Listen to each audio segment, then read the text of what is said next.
Le 3 février dernier, ils étaient chez le président de la République démocratique du Congo et juste après, ils ont entamé une tournée pratiquement mondiale, mais 2 mois après, où est-ce qu'on en est avec cette démarche intitulée Pacte social pour la République, Pacte social pour la paix et le vivre ensemble en RDC et dans le Grand Lac, initié par la SYNCO et les CC. Nous essayons de tabler sur cette question parce qu'on se rend compte que 2 mois après, le projet est-il mort? Est-ce que la démarche est suspendue? Qu'est-ce qui est fait? Qu'est-ce qui reste à faire? Qu'est-ce qui a été fait avant? Mais on parlera également de cette épineuse question de financement de cette démarche de la SYNCO et de l'ICC. Et pour ce faire, j'ai le plaisir de recevoir le révérend Éric Senga. Bonjour et bienvenue. Bonjour Madame Odia. Porte-parole de l'Église du Christ au Congo. Oui, en effet. 2 mois après, la démarche de pacte social pour la paix et le vivre ensemble en RDC, je voulais commencer en vous posant juste la question de savoir où est-ce qu'on en est, mais je voudrais d'abord qu'on y ait un peu méthodiquement, de manière assez pédagogique, que vous puissiez nous expliquer, revenir sur certaines explications. C'est quoi cette démarche que vous avez initiée il y a bientôt 2 mois? Très bien. Disons que l'initiative du pacte social relève de plusieurs appels des églises au dialogue. Il vous souviendra, en tout cas pour le cas de l'Église de Christ au Congo, depuis 2018, le président national de l'Église, y compris les comités exécutifs nationaux, ont tour à tour appelé les Congolais à se mettre autour d'une table pour évaluer les questions profondes ou les causes profondes qui dérange la stabilité, les décollages économiques ou le développement de notre pays. Et dans cet appel, il y a 3 postulats qui étaient déjà proposés en 2018, notamment la question sur la révision du système électoral, la question relative à la révision du système judiciaire et juridique. À l'époque, on avait déjà ces débats. Puis la révision sur les systèmes économiques pour repenser les modèles économiques de développement de notre pays. Donc, l'histoire nous renseigne dans un passé récent que ce n'est pas par rapport à la situation actuelle que nous en avons eu l'initiative. Mais après, les choses ont évolué. La situation des conflits armés qui a commencé aussi depuis 2021, que nous avons accompagné. Je souligne ici que depuis 2021, que ce soit l'Église catholique ou protestante, nous avons toutes formulé des déclarations en termes de dénonciation, voire des condamnations de l'agression. Et je voudrais encore rappeler ici à l'opinion qu'il y a eu même des marches qui ont été organisées pour dénoncer ce qu'on a appelé en son temps l'hypocrisie de la communauté internationale.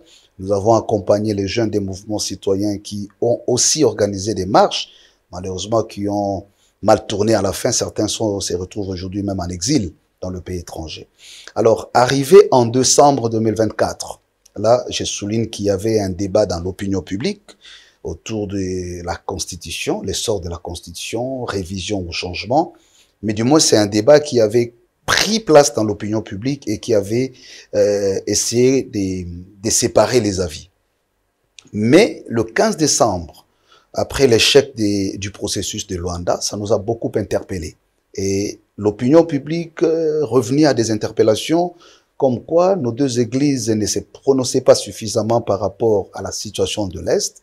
Mais pendant tout ce temps, nous étions en train d'étudier quelle serait la meilleure proposition adaptée au contexte pour que nous contribuions à la résolution de ces conflits de manière générale, mais aussi et surtout de proposer des alternatives efficaces dans un horizon raisonnable. Donc, c'est justement après l'échec du 15 décembre, l'échec de Luanda où les 2 chefs d'État congolais et rwandais devaient se retrouver autour du président Lorenzo pour essayer de décompter la situation. D'un côté, il y avait le plan de neutralisation des FDLR qui a été demandé. De l'autre côté, il y avait le plan de retrait au soutien accordé aux FDLR. Malheureusement, nous l'avons tous suivi que c'était un échec. Dans ces cas d'espèce, ce qui était presque une déception pour tous, nous nous sommes dit, écoutez, c'est maintenant qu'il faut quand même apporter notre contribution à notre pays. Nous avons conçu justement l'initiative, nous l'avons élaborée très rapidement. Je souligne ici Le pacte n'est pas un document qui existe, c'est-à-dire écrit préalablement par les deux églises. Ce que nous avons fait, c'est de décliner une conception philosophique de l'initiative. Cette conception, on va y revenir. Des deux, c'est de proposer la méthodologie, et des trois, c'est de projeter des résultats. Donc, ce que nous appelons à ces jours les documents sur le pacte, c'est pas un document qui donne le contenu de ce que serait le pacte congolais, mais c'est plutôt le cadre que nous espérons offrir. J'aimerais mettre une parenthèse à ça. Oui, parce que je me suis dit, dans un premier temps, je devais vous laisser parler, c'est d'expliciter vraiment cette démarche de la Synco dont vous posez, vous continuez un peu, vous terminez, après on va enchaîner avec les préoccupations Très bien. Merci. Des Congolais par rapport à cette Très bien. Alors, dans l'entretemps, nous avions effectué une mission préparatoire de cette élaboration conceptuelle pour essayer de jauger un peu les choses au niveau national et international. Ils sont dégagés déjà, nous sommes en décembre, une option qui était déjà un consensus international sur l'option à adopter dans la résolution de la crise congolaise. L'option politique. Exactement. Donc, il était déjà clairement dit, que ce soit au niveau du Conseil de sécurité, de l'Union européenne et même des organisations africaines, qu'il n'y avait pas de solution dans l'option militaire. Donc, il ne nous restait que l'option politique. Or, dans cette option politique, il y a eu le deuxième blocage du processus de Luanda qui faisait encore un surplus du processus de Nairobi, qui était déjà lui-même aussi un blocage. Donc, c'est dans ces cas d'espèce que nous avons dit, nous mettons en place une proposition à deux niveaux. Premier niveau, c'est que l'initiative veut reconstruire la cohésion nationale, tout en rappelant que le chef de l'État, lors de son discours sur l'état de la nation en décembre, toujours 2024, il avait lancé l'appel aux uns aux autres, notamment à la classe sociale et politique, pour se joindre autour de l'idée de la cohésion nationale. Disait-il, le pays s'est trouvé face aux défis qui nécessitaient une ouverture de l'espace politique, par conséquent, la construction de la cohésion nationale. Donc, fort des éléments donnés dans les discours du président de la République et des appels des concitoyens qui interpellaient l'Église au niveau national et international pour qu'elle s'implique dans la démarche, parce qu'on constatait de plus en plus, d'un côté, les blocages dans le mécanisme de processus, mais sur terrain, il y avait aussi de fortes menaces pour que Goma tombe. Il se souviendra, la Goma n'est pas encore tombée. Donc, c'est la chute des Goma qui s'en est suivie finalement et qui, voilà, nous a permis précipité ou à accélérer les choses et pour que nous donnions cette initiative. Alors, pour terminer ces points, le projet du pacte ou l'initiative a deux étapes. La première étape, elle est essentiellement scientifique. Donc, pour nous, il faudrait réunir les scientifiques de manière neutre et rationnelle du pays, donc le fils et les filles du pays, pour réfléchir sur les causes que nous appelons profondes, parmi lesquelles nous avons par exemple les causes liées à la question identitaire. Vous savez que l'une des raisons ou de prétextes qui justifie tout le temps la répétition des conflits armés à l'Est notamment, c'est cette histoire identitaire. Non, c'est une histoire de nos frères Banyamulenge, c'est pas toutes les identités. C'est vrai aussi, c'est qu'on vous reproche. Moi, je voulais qu'on y aille, vraiment. Est-ce que vous n'arrivez pas à poser les bons mots? Est-ce que, par exemple, vous avez du mal à parler de l'agression rwandaise? Et ça, on vous l'a reproché. Oui, alors, c'est là où j'ai commencé par rappeler ce que les églises ont fait depuis 2021. Vous l'avez peut-être fait, mais dénoncer l'agression rwandaise, c'était le silence radio. Non, non, non. Je peux vous présenter tous les communiqués que nous avons faits. J'ai ici insisté sur le fait qu'on a non seulement dénoncé par des communiqués, mais en 2021, 2022, monsieur le ministre Lutundu est encore vivant, Madame Rose Mutombo est encore vivante. Nous avons, et cette fois-là, exceptionnellement, parce que vous allez revenir sur la question du financement, je vous dévoile que cette fois-là, les gouvernements nous ont accompagnés. Nous avons le gouvernement vous avez financé. En 2022, nous sommes allés en Europe et aux États-Unis pour mener une mission de plaidoyer dénonçant l'agression rwandaise. Avec le financement du gouvernement congolais. Avec le biais des déplacements du gouvernement congolais. Et donc, je prends le ministre Lutundu là qui est encore vivant. Nous avons même travaillé techniquement avec lui parce qu'il fallait qu'on comprenne un peu le blocage qui était au niveau comment on appelle ça, au niveau du processus de Luanda, de Nairobi d'abord, et pourquoi le Congo souhaitait et encourageait le processus de Luanda. Donc c'est pour dire, certaines choses ne sont pas forcément mises sur la place publique, mais ce n'est pas aujourd'hui que nous nous sommes engagés dans l'accompagnement du processus de paix par rapport à cette agression ou conflit armé. On parlera de ces deux étapes qui constituent votre démarche. On revient quand même, parce on est dans un pays qui est en guerre, qui est en pleine agression. On ne peut pas comprendre qu'une initiative de paix puisse être remise en question, mais c'est ce qui se passe avec vous. Pourquoi cette méfiance envers la SYNCO et les CC par certains?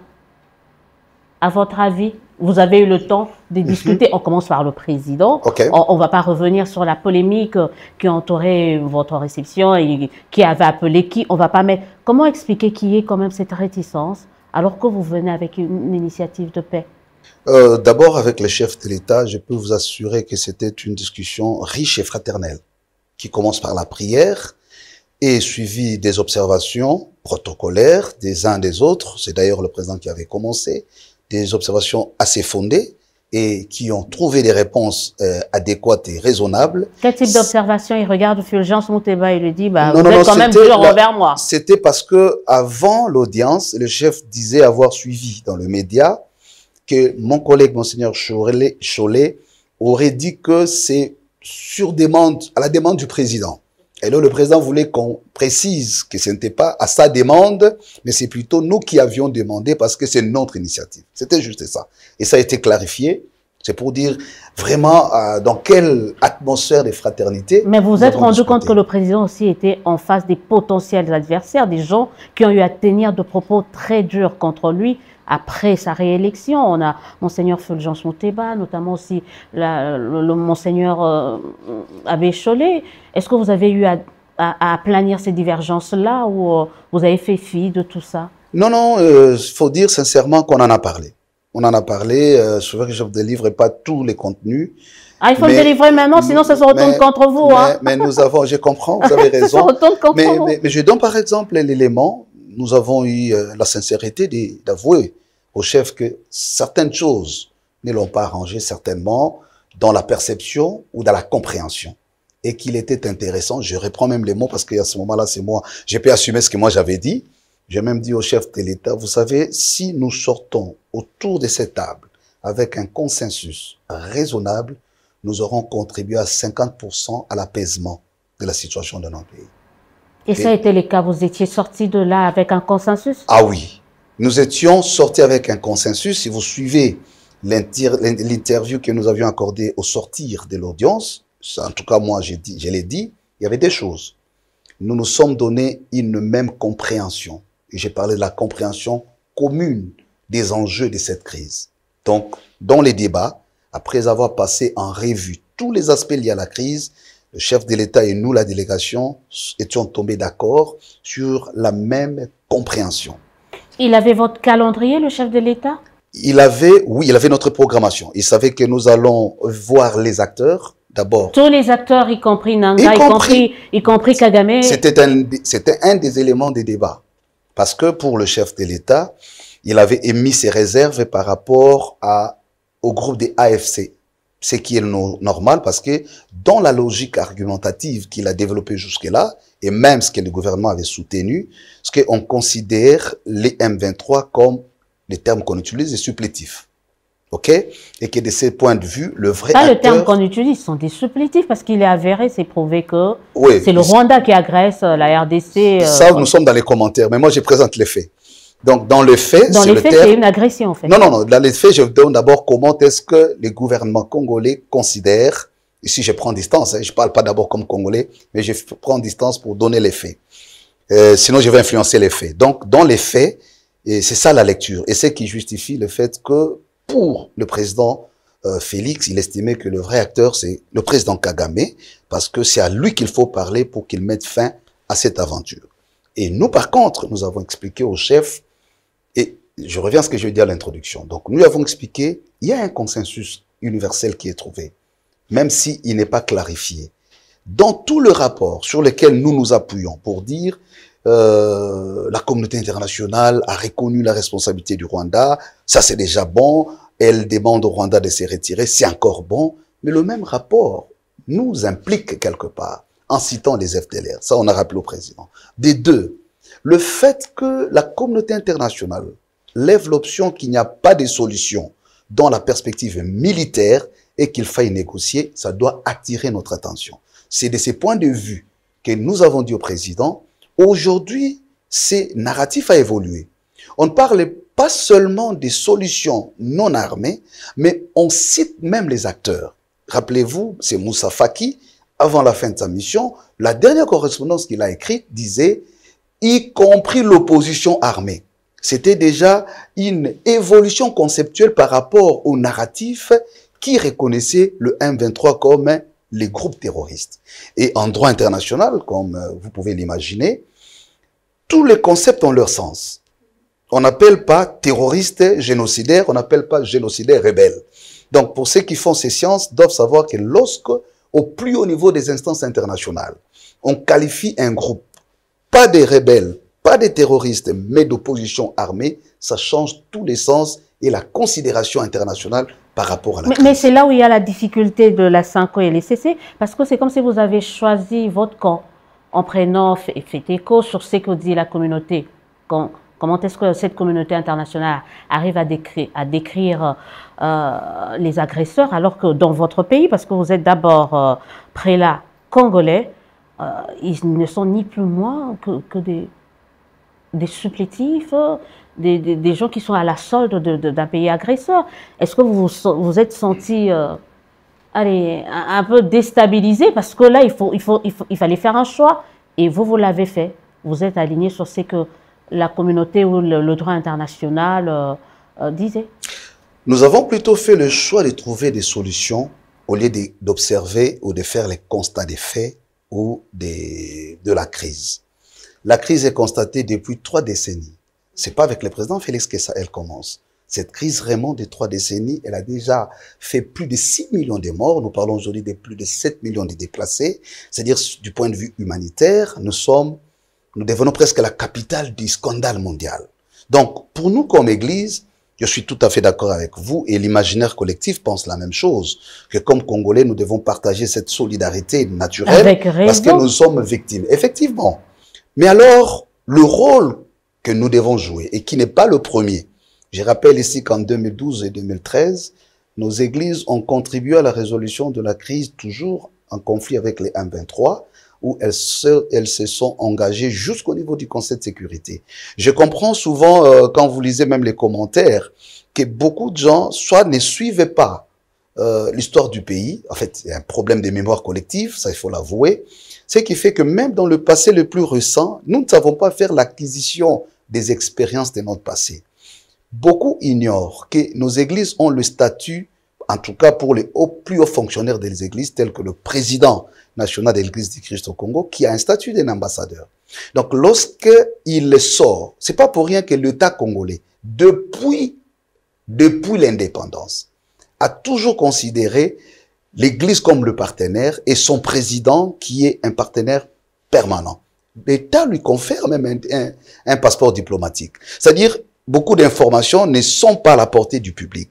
Et le public ignore que, au-delà de cette crise que nous avons ici au Congo, nous sommes associés à plusieurs processus de paix dans le monde, au Soudan.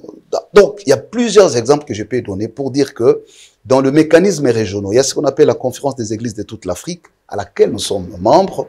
Les églises protestantes, autant que catholiques, dans plusieurs organisations, sont associées dans des missions de paix. Donc, ce n'est pas une première expérience pour nos églises de contribuer dans un processus de paix. Donc, c'est ce qui implique une certaine neutralité, même si dans le cadre de conflits en République démocratique du Congo, vous êtes jugé parti.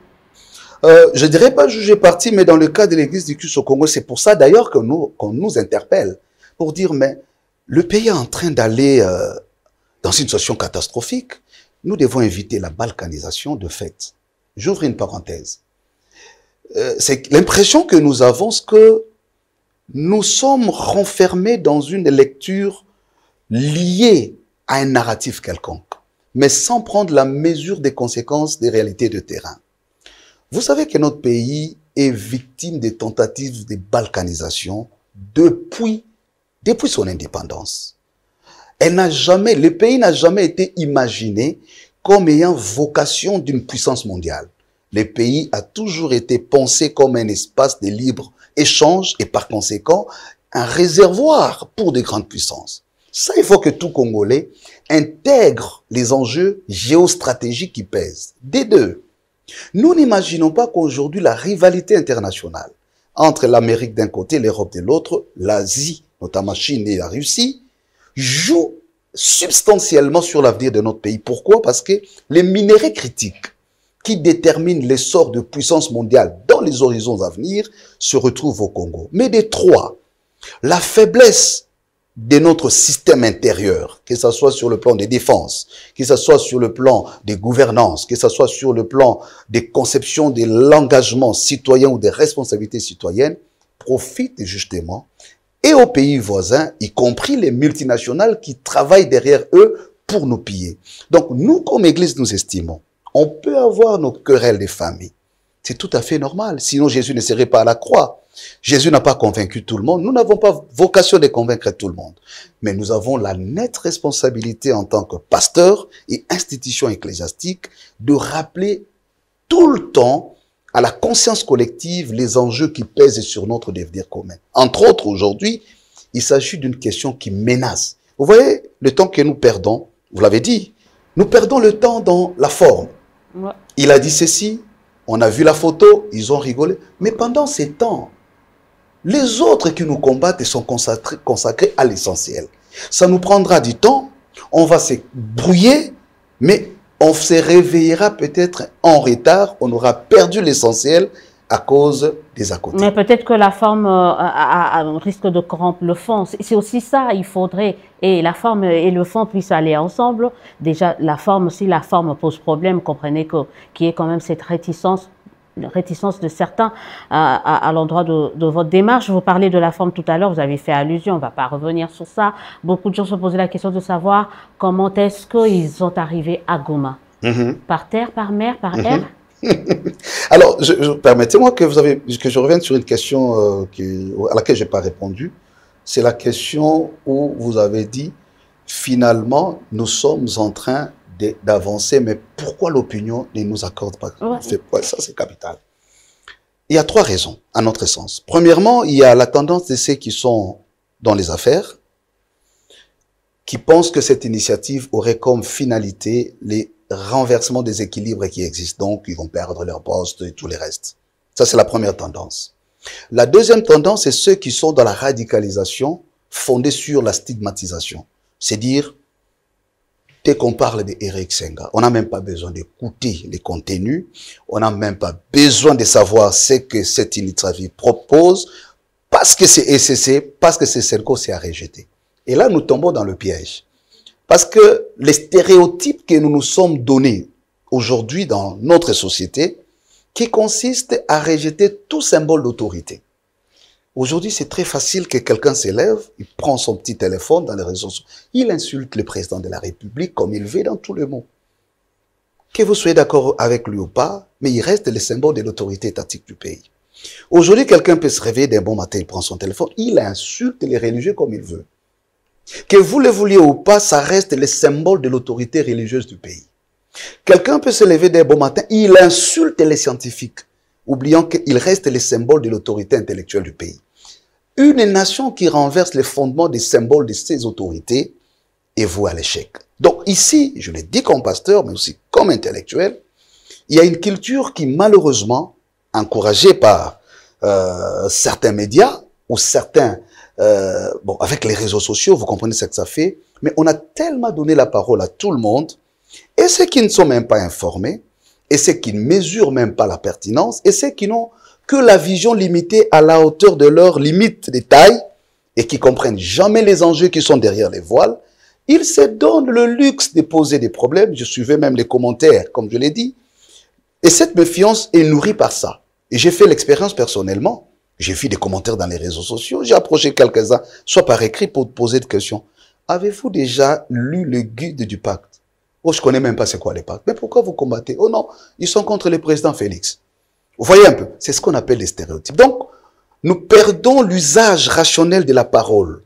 La culture de l'entendre, nous l'avons perdue. Donc, nous sommes devenus comme dans la tour de Babel. C'est-à-dire, c'est comme un règne des traumatisés. Mais il n'y a pas une remise en question de vous? Ah oui, il y en a. Je ne dis pas que nous ne sommes, y compris nous. Je nous mets dans... C'est pourquoi nous parlons de la société. C'est que j'ai dit... Parce que là, vous avez parlé des autres. Il y a certains qui n'ont pas... Mais vous-même, est-ce que vous ne vous êtes pas remis en question? En fait, c'est comme ça que je replace cela dans le contexte global. Donc, nous tous comme société, pasteurs, journalistes, scientifiques, artistes, citoyens, nous sommes tous dans cette grande confusion. Donc, de la tour des Babel. Nous sommes des vrais traumatisés, parfois comme des drogués. Quelqu'un n'a rien écouté. J'ai suivi parfois des discussions même entre vous, les professionnels de médias, pour la plupart de vos collègues qui ne nous aident pas. Parce que lorsque nous perdons le sens de la masse critique, une société qui est déjà plurielle, pluralité des religions, pluralité d'ethnies, si nous ne fournissons pas l'effort de la rationalité communicationnelle, nous tomberons toujours dans des confusions, y compris nous. Et donc, nous avons aussi une part, je vous rejoins pour dire, ce qui nous est reproché, et c'est pourquoi j'ai dit merci à Madame Odia d'être là, c'est qu'il faut communiquer, et il faut bien communiquer. Voilà, c'est ce qu'on essaye en tout cas de faire et de jouer. Hein. C'est vrai que vous avez parlé des journalistes, mais je crois qu'il y a de plus en plus de journalistes qui essayent aussi de jouer leur partition par rapport à ce qui se passe ici au pays. Je posais tout à l'heure la question, mais vraiment sommairement, hein, pour Goma, on se dit, mais... Ah oui. Comment sommes-nous retrouvés à Goma? Par terre, par air? Non, non. En fait, c'est simple. Nous sommes partis d'ici jusqu'à Nairobi. De Nairobi, nous avons pris jusqu'à Kigali. De Kigali, nous avons fait la route jusqu'à Gisenyi. Et Gisenyi, nous sommes entrés. Rassurez-nous que le président de la République savait que vous alliez rencontrer l'AFC M23? Je vous ai dit qu'à notre audience, nous avions décliné notre calendrier. Et je rappelle que sur Top Congo, je crois les samedis avant que nous ne partions, j'ai une émission avec votre consoeur Myriam Boketchou. Je l'ai dit publiquement. D'ailleurs, c'était la question brûlante. Mais vous irez jusqu'à Goma. J'ai dit, nous irons et nous verrons tout acteur impliqué, directement ou indirectement. Donc, il n'y avait pas de tabou. Sinon, on l'aurait fait la nuit. Sinon, on n'aurait pas accepté des caméras. Sinon, on les aurait rencontrés en dehors de Goma. Je rappelle, madame, notre présence à Goma n'était pas seulement pour parler avec les acteurs qui sont là. C'était aussi pour négocier les couloirs humanitaires. Parce qu'il y a, nous sommes les églises qui ont des églises sur place. S'il y a des entités qui sont directement victimes de cette situation, ce sont nos églises.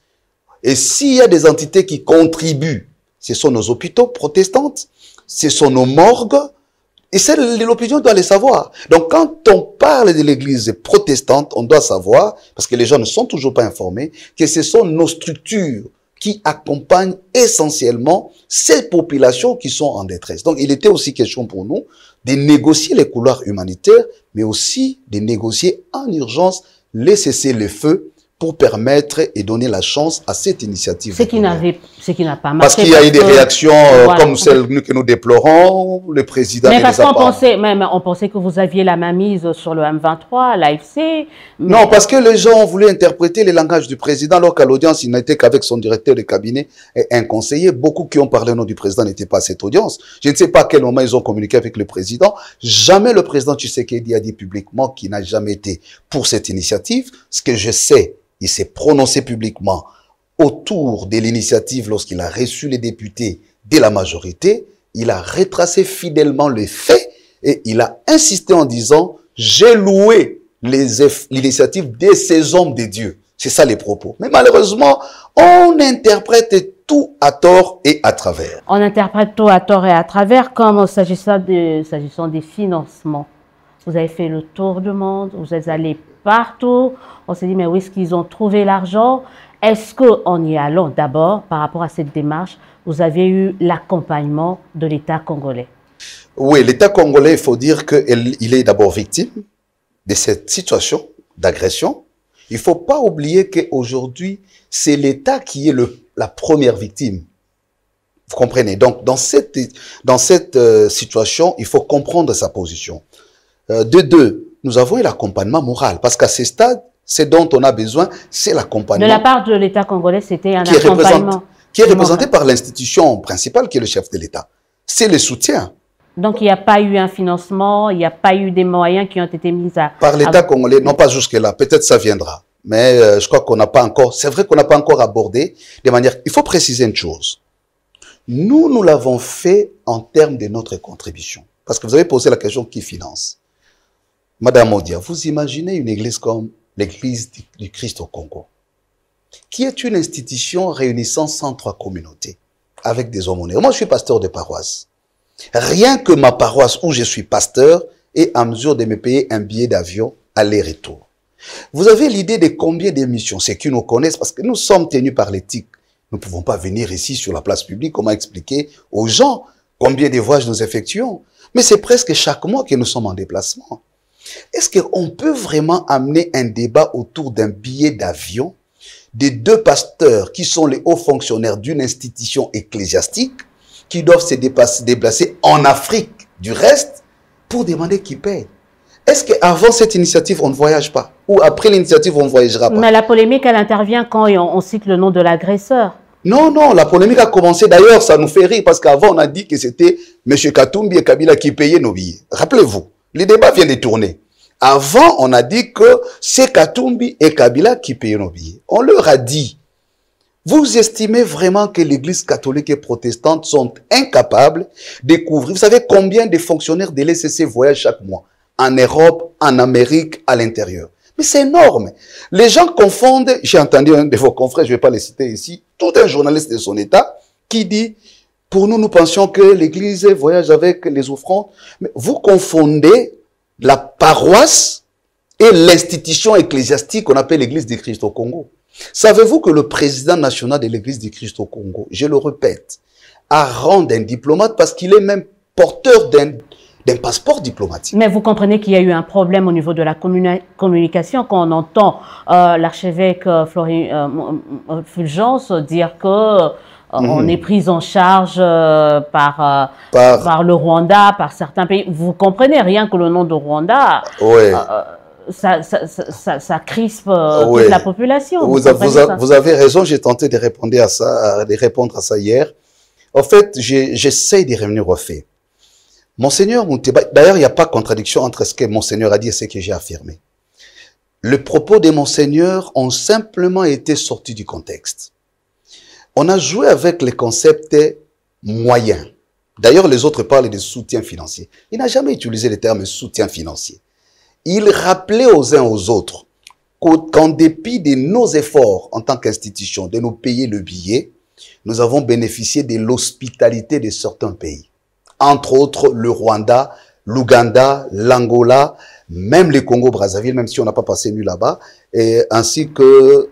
le Kenya? Je ne sais pas s'il parlait du Kenya aussi. Le Kenya, voilà, et le Kenya. Mais à l'exception, il insistait sur le fait, c'est là peut-être où la communication, et je vous donne raison, où elle a été mal prise, lorsque votre confrère Stanis posait la question, même le Rwanda, qui nous agresse, malheureusement, on n'a pas précisé les contenus de ce qu'il a appelé moyen. Le moyen n'est pas que le moyen financier. Et d'ailleurs, je l'ai dit, madame, cette culture de penser que quand on rencontre l'autorité, on doit y sortir avec une enveloppe, c'est quand même honteux. Si notre président, nous le voyons, nous discutons, nous rigolons, nous ne demandons même pas $1. Et quand il ne nous donne pas, nous ne sommes pas frustrés et nous trouvons que c'est normal. Et ce sont les présidents étrangers à qui nous allons demander l'argent. Je ne sais pas jusqu'à quel niveau nous sommes en train de tomber dans la bassesse comme population. Je ne dis pas vous, je dis ce qui alimente cette polémique. Donc, les propos de Monseigneur Fulgence rappelaient ici que l'hospitalité dont question, je l'ai rappelé dans l'émission de votre confrère, c'est au Rwanda, c'est parce que notre programme a été changé. Nous n'avions pas prévu voir le président Kagame ce jour-là. Nous avions émis les vœux pour dire, nous comptons aussi voir le président Kagame. Déjà, il n'était pas à Kigali. Mais nous avons laissé le message au niveau de son protocole. C'est quand nous sommes à l'aéroport de Kigali, parce qu'après Goma, Nous n'avons pas passé nuit à Goma. Nous avons quitté Goma et nous sommes arrivés à Kigali, donc Gisenyi, Kigali, c'est autour de 22 heures. Nous avions vol à minuit. Directement, nous sommes passés à l'aéroport. Donc, on attendait là. On devrait embarquer à 1 heure. C'est à minuit passé que le protocole du président Kagame va nous appeler pour dire le président tient à vous recevoir. Ça vous dit, mais non, nous avons un vol dans quelques minutes. Et on nous attend à Nairobi par le président Ruto où le rendez-vous est déjà scellé. Alors, quand on a posé les problèmes, je m'excuse, ce sont les deux protocoles des deux pays qui se sont arrangés pour dire, bon, écoutez... De deux pays, c'est-à-dire de Rwanda et de Kenya. Voilà. Okay. Maintenant que c'était décidé, qu'est-ce qu'il y a comme conséquence? Et c'est là que je vais insister. Les billets que nous avions, c'était des billets Kenya, Rwanda-Kenya et Kenya-Bruxelles. Parce qu'on avait rendez-vous le lendemain à 9 h. Après le soir, on devrait partir pour Bruxelles. Le fait d'échanger notre programme, de nous retenir à Kigali, donc on a perdu nos billets. Et ce que le Rwanda a fait, c'est seulement le fait qu'à 1 h, on a dit, mais on va aller où? Les protocoles, ne vous inquiétez pas, on va vous loger. Donc le moyen dont parle Monseigneur Fulgence, c'est justement le fait qu'on soit logé. Et le jour de notre départ, on nous a mis dans un vol pour nous amener à Bruxelles. Et nous avions perdu même nos billets de Kigali à Nairobi. Donc, il n'y a pas une sorte de faveur. Donc, il n'y a pas eu financement, il n'y a pas eu, il y a eu juste un soutien. Non, il y a eu facilitation par rapport à ce que nous avions perdu dans les reports du programme par rapport à ce que le Rwanda demandait. 2 mois après, est-ce que vous avez terminé avec vos consultations, si on peut appeler ça comme ça? Non, on n'a pas encore terminé, mais on a du moins atteint les 2 objectifs qui étaient prévus dans ces étapes. La première, c'est que le premier objectif, pardon, c'était de partager d'abord l'initiative avec les acteurs nationaux et internationaux, armés et non armés, ce qui a été fait. Donc, on a fait ces tours. Deuxièmement, c'était d'obtenir l'adhésion et l'accompagnement surtout au niveau international, parce que la question touche aussi au niveau international du fait qu'on va contribuer dans le vivre ensemble. Donc, bref, tous ces chefs d'État qui ont été vus, c'était dans le sens de bénéficier de leur accompagnement, ce qui fut fait. Donc, aujourd'hui, on peut vous rassurer qu'on a bénéficié de tous ces accompagnements, y compris au niveau, en dehors du continent. On a vu le président Macron, on a vu le ministre Prévost des Affaires étrangères, on a vu au niveau des États-Unis, les départements d'État, et puis les autorités du Congrès et d'autres autorités. Et puis nous avons vu le secrétaire général des Nations Unies. Donc aujourd'hui, nous avons atteint les 2 objectifs. Ce qui reste, ce qui va être fait. Voilà, c'est ce que je voulais dire. Qu'est-ce qui reste à faire? Ce qui va se passer, c'est que nous nous préparons à lancer officiellement l'appel aux scientifiques. Donc la deuxième étape. Vous allez passer outre le président de la République? Parce que récemment, vous aviez dit, vous réserveriez la primeur de vos consultations au président de la République. Est-ce que vous avez déjà eu entré en contact avec la présidence? Oui, on a écrit formellement, régulièrement. C'était quand vous avez écrit? Ça va faire 2-3 semaines. Vous êtes dans l'attente de... Oui, et je crois qu'il y a encore une autre lettre qui a été... En fait, le président a même déjà répondu. Il a dit quoi? Il a répondu que ce protocole est en train de préparer l'audience. Donc, c'est question au niveau de son protocole, mais il faut aussi t'avouer que notre déplacement, parce que comme on était en dehors, donc ça a quand même fait retarder. Mais maintenant que nous sommes là, nous sommes en train de suivre. Mais en tout cas, il n'y a pas une mauvaise volonté de ne pas nous recevoir du reste. C'est pas pour notre bien seul, c'est pour le bien du pays. Parce que j'insiste qu'il y a des questions qui sont urgentes, en dehors de nos polémiques et des querelles des familles. J'interpelle les uns les autres à savoir que le cri de détresse qu'il y a de nos populations mérite notre attention. Il y a des questions humanitaires, il y a des questions des fonctionnaires qui sont découpés de la base, il y a les questions des élèves et des étudiants, il y a plusieurs questions qui nécessitent à ce que nous trouvions des solutions urgentes, y compris les questions d'insécurité qui sévissent dans les zones qui sont occupées. C'est quoi la différence entre la démarche de la SYNCO-SCC et les consultations initiées récemment par le Conseil spécial du chef de l'État? J'ai ouï dire que ces consultations visaient la mise en place d'un gouvernement d'union nationale. Si tel est le cas, je pense que c'est nettement différent parce que nous proposons une réponse holistique, donc qui ne se réduit pas à la mise en place d'un gouvernement qui n'est qu'un outil de gouvernance. Donc, d'un côté, c'est tout à fait normal que le président des Républiques, en fonction au regard de ses compétences constitutionnelles, de pouvoir apprécier l'efficacité ou non d'un gouvernement. Donc ça, personne ne peut le lui reprocher. Il est dans ses prérogatives constitutionnelles, soit de remanier, soit de changer un gouvernement. Ben, si maintenant, dès là, il estime nécessaire d'ouvrir l'espace politique aux autres acteurs de la société civile ou de l'opposition, c'est une valeur d'ouverture. Donc, de ce point de vue, je ne vois en rien la contradiction, j'insiste. C'est plutôt la complémentarité. C'est dans la complémentarité. Peut-être que ces gouvernements renforcera l'efficacité de l'action gouvernementale d'un côté et pourra renforcer les lignes de la famille politique du président. Et à partir de là, c'est un gouvernement qui peut maintenant accompagner le processus de paix qui est déjà... Les lignes de la famille politique du chef de l'État, alors que on a dit que c'était ouvert à tous, c'était pour tous les partis politiques. Vous pensez que les consultations, c'est plus pour élargir les lignes de la famille politique du chef de l'État? Bon, les lignes, ça dépend. Est-ce que nous parlons des lignes en fonction de l'idéologie? Est-ce que nous parlons des lignes en fonction de l'engagement de l'action gouvernementale? Du moment où, parce que c'est constitutionnel, que si vous êtes opposant et que vous acceptez d'entrer dans un gouvernement, constitutionnellement parlant, vous cessez d'être opposant. Vous ne pouvez pas vous prévaloir du statut de l'opposant en étant dans un gouvernement.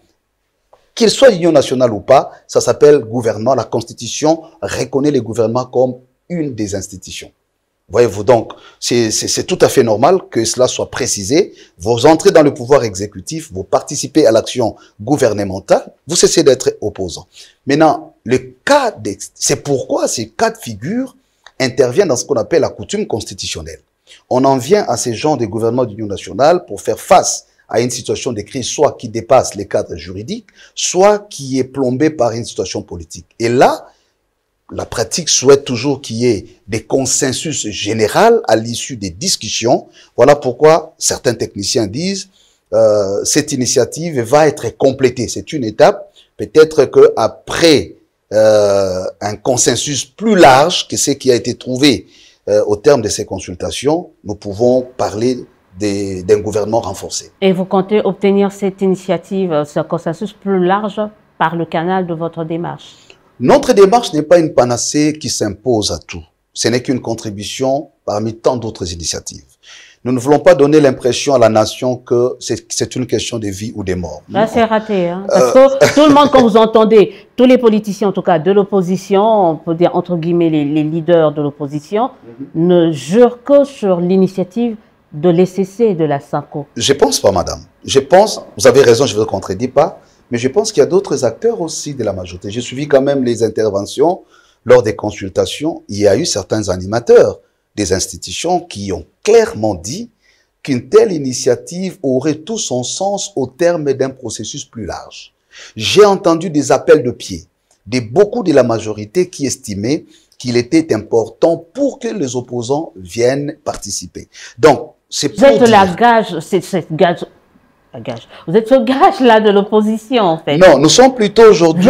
Vous êtes cette garantie de l'opposition congolaise aujourd'hui, il faut qu'on se le dise. D'aucuns ne peut ignorer la pertinence des contributions que nous avons aujourd'hui en termes du travail effectué en prélude de cette initiative. Madame Odia, soit dit sincèrement entre nous, vous pensez que c'est facile pour un pasteur du Congo d'arracher des audiences auprès des chefs d'État dans un intervalle de 1 mois?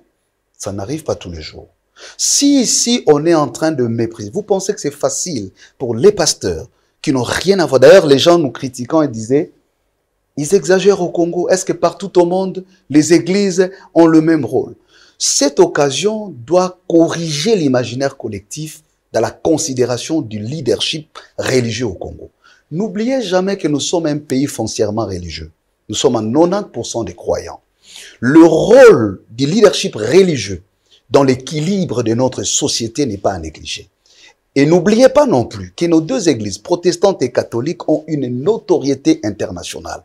Vous n'entrez pas dans le bureau des Nations Unies n'importe comment pour rencontrer le secrétaire général des Nations Unies en officiel et qu'il prenne avec vous la photo en officiel. Vous ne rencontrez pas le président Macron du jour au lendemain parce que vous êtes pasteur.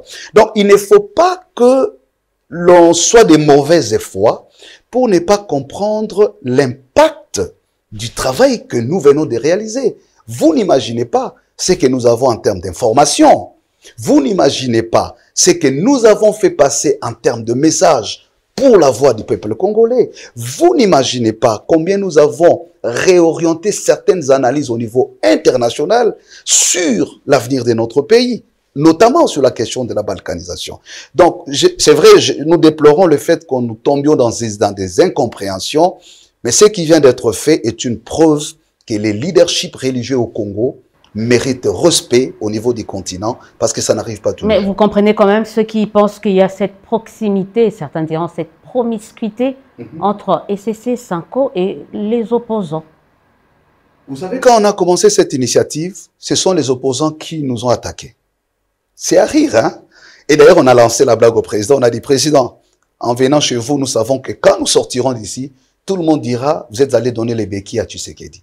Et ce qui a été le cas.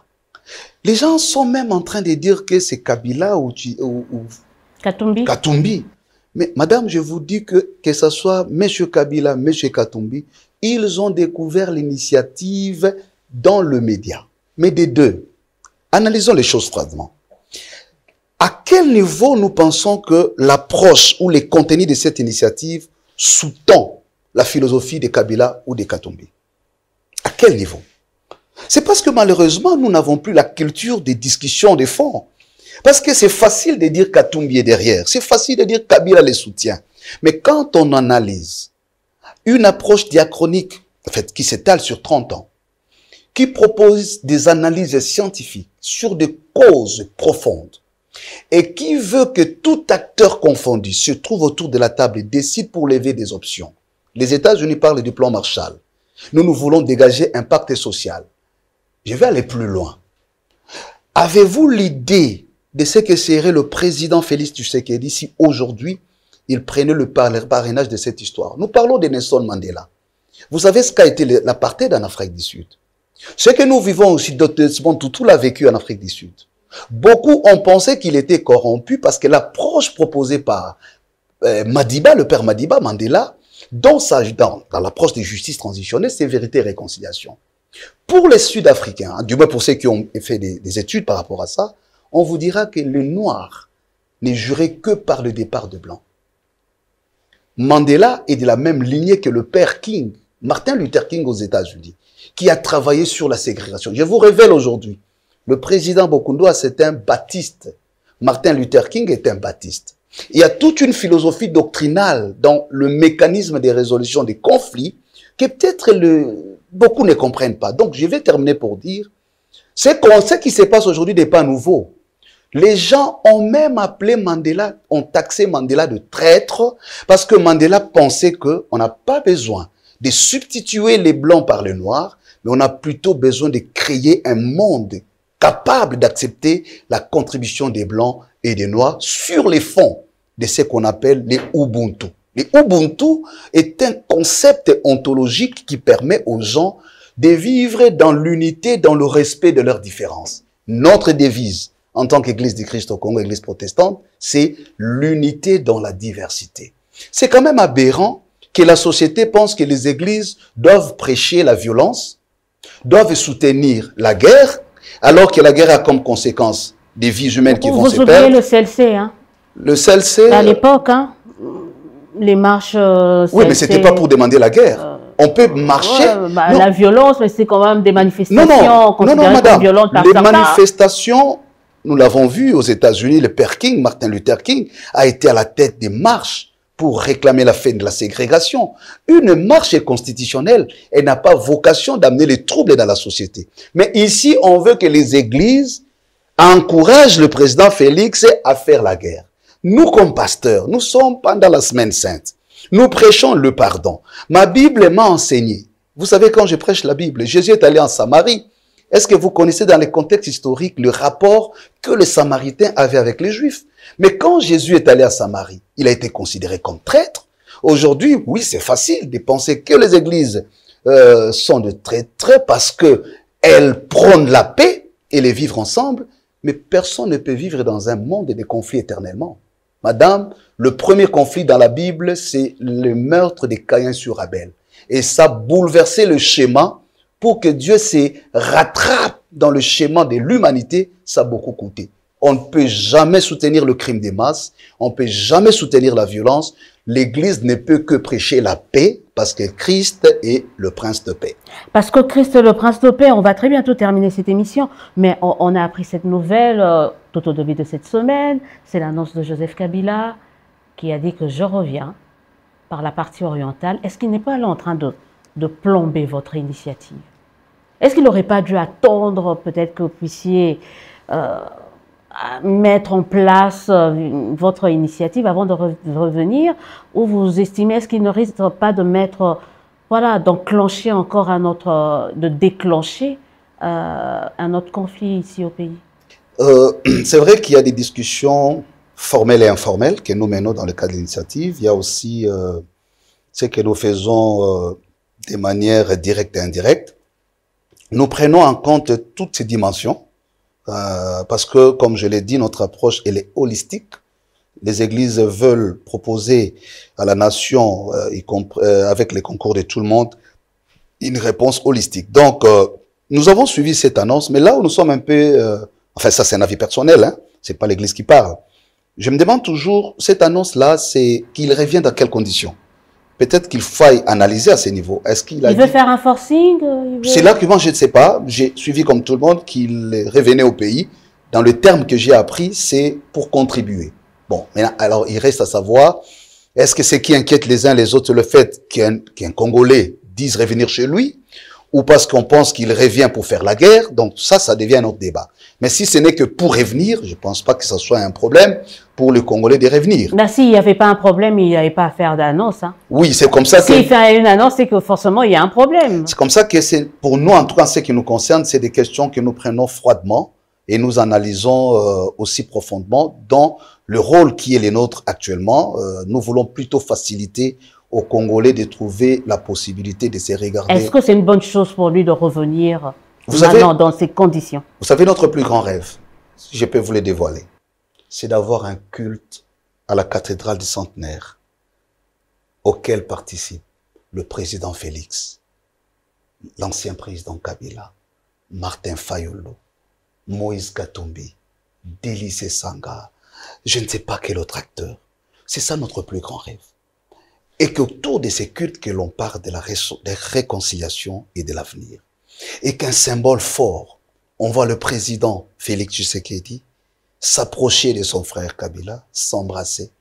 On voit Martin Fayulu saluer le président Félix Tshisekedi. Est-ce que vous mesurez la valeur de cette symbolique? C'est plutôt là où nous devions rêver. Kabila revient ou revienne, ne revienne pas, ça ne nous avance en rien, madame. Mais nous, comme Église, quand nous parlons de la réconciliation, ayons tous la fierté de l'histoire pour laisser un monde meilleur à nos enfants.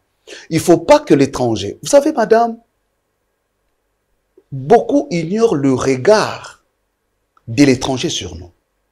Les gens sont fatigués de la situation du Congo. Nous apparaissons comme des sous-hommes. Les gens ne comprennent pas comment ce pays, si grand qu'il est, si riche qu'il est, les citoyens, avec autant d'intellectuels, ne sont pas en mesure de s'asseoir et de régler leurs problèmes. Et le président, je ne vais pas le citer.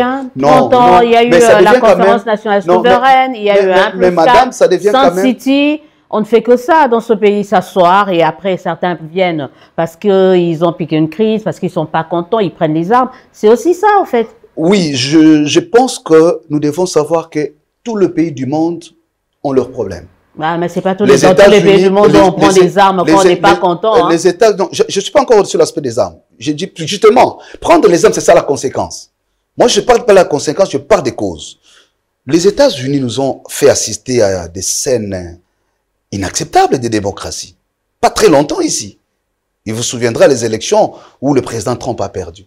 Les gens ont pris d'assaut le Capitole. Ceux qui voyagent peuvent comprendre ce que signifie les Capitoles aux États-Unis. Dans une civilisation contemporaine, dans des pays dits de grande démocratie. Donc, le problème n'est pas que chez nous. Mais voyons comment les autres résolvent leurs problèmes. Madame, l'Allemagne et la France ont vécu des temps et des temps dans des guerres qui ont causé des morts. Aujourd'hui, vous quittez la France, vous entrez en Allemagne, vous ne vous rendez même pas compte à quel niveau se situe la frontière. Nous ne pouvons pas encourager les armes comme Église. C'est pourquoi nous disons, il ne faut plus résoudre nos problèmes superficiellement. Parce que vous déplorez ici, on trouve des solutions, demain ça revient. Mais justement, ça prouve que notre système reste fragile. Nous ne mettons pas de mécanisme. La politique est faite sur la tête des individus. Nous sommes toujours dans la subjectivation. Aujourd'hui, le débat c'est autour des individus. Nous parlons peu du pays, mais nous ne parlons que des individus. Les gens font semblant de parler au nom du patriotisme. Mais quand vous lisez dans les fonds, le patriotisme n'est pas l'amour ou la défense du régime ou alors l'opposition à un régime. C'est pas parce que vous êtes opposé à un régime que vous êtes patriote. C'est pas non plus parce que vous soutenez un régime politique que vous êtes patriote. Le patriotisme s'est construit sur des valeurs constitutionnelles. Le valeur du sens de l'État qui implique l'éthique publique sur la notion des rapports avec l'État, la notion du pouvoir, la notion de la souveraineté, la notion des droits humains, la notion des devoirs des citoyens et la notion d'accès et du rôle au pouvoir. Donc, madame, on ne peut pas parler d'un patriotisme qui manque de substance. Les gens aujourd'hui font la facilité de dire « il est traître parce qu'il est parti au Rwanda ». Quelle bassesse! Est-ce que la traîtrise ou le patriotisme s'évalue par rapport aux proximités qu'on a envers le pouvoir ou qu'on soit contre le pouvoir? Non, c'est pourquoi il faut éduquer la population, à savoir, aucun pays au monde n'a construit le patriotisme sur les appartenances à la religion, aux idéologies politiques ou au régime politique. On ne construit le patriotisme que sur des valeurs constitutionnelles parce que c'est la mère des lois qui définissent l'identité constitutionnelle et l'autodétermination d'un peuple. Je vous avais dit que ce soir, on allait avoir une séance pédagogique. On allait s'asseoir, on allait réfléchir, on allait parler Congo froidement, calmement. Et là, c'est pratiquement la fin de cette émission. On se dit, vous étiez déjà en train de parler de ça. Vous attendez le feedback, si on peut dire ainsi, de la présidence de la République. Mais dans l'entretemps, vous comptez déjà vous lancer via cet appel aux scientifiques. Exact. Donc, la prochaine étape, certainement, comme vous l'avez rappelé, après l'audience avec le chef d'État, c'est ça notre souhait. Nous voulons vraiment que cette audience se passe le plus tôt, pas pour nous faire plaisir, parce que nous avons des urgences. Il y a des urgences à court terme qu'on doit très vite vider pour permettre et donner la chance aux populations d'avancer. Le président Tshisekedi, c'est quelqu'un de très raisonnable. Nous savons qu'il travaille là-dessus et tous les efforts qui sont déployés, nous encourageons. Nous encourageons toute initiative. On n'a peut-être pas trop parlé des Doha. Doha, oui, je voulais parler de ça. Non, ça ne nous dérange pas. Des différents préalables, par exemple, que les uns et les autres sont en train de poser. Bon, ça, c'est sur le mécanisme de négociation. Chacun met toujours la barre quelque part. Mais oui, mais ça peut intégrer. Est-ce que ça peut faire partie de ce pacte social de notre initiative, bon, ça dépend de dans quel contexte on prend les choses, mais je pense qu'on ne doit pas être effrayé des revendications des uns des autres. Ça rentre dans la technique des négociations. La surenchère, hein, voilà, donc chacun va mettre la barre quelque part, mais le plus important, c'est où nous allons nous arrêter. Quel est le seuil raisonnable? Quelles sont les lignes rouges? Quelles sont les lignes rouges? La balkanisation. Personne ne doit se les permettre. Mixage, barçage aussi. Ça, ce sont des mécanismes de suivi des résolutions. Parce que c'est ça, en fait, les gens ont présenté certaines choses dans une logique illogique. La logique illogique, c'est que quand on présente les brassages comme élément de négociation, alors en fait, les brassages ou mixage ne doivent pas être un élément de négociation. Ça rentrera dans la politique de défense et de sécurité collective.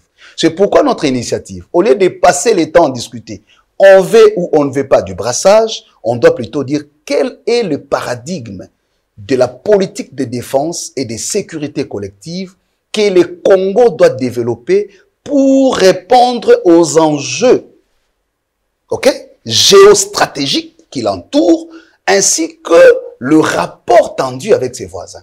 Ça, c'est notre responsabilité. Si nous restons sur l'histoire des brassages, madame, cette armée a combien de gens? Nous avons une armée de plus de 100 000 hommes. Même si je ne suis pas d'accord avec les brassages, je ne donne pas fait un avis sur ça, mais je dis seulement, il s'agit ici des politiques publiques. Si l'armée développe une politique dans l'horizon de 20 ans, parce qu'une armée pour se relever, c'est une affaire d'horizon. On dit dans 20 ans, on va former une armée.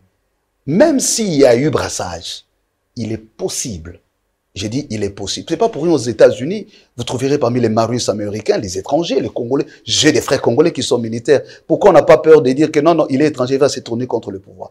Il y a tellement de stéréotypes, trop de traumatismes qui commencent à nous faire peur. En fait, un chat échaudé a peur même de le froid, dit-on. On le comprend, mais je pense que nous devons nous départir de notre traumatisme national.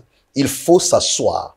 Nous sommes intelligents. Les Congolais est un grand peuple. Nous pouvons réfléchir froidement, en annihilant, comme on dit, pas annuler, mais annihiler nos peurs collectives pour éviter les suicides collectifs. Ben, je vous remercie.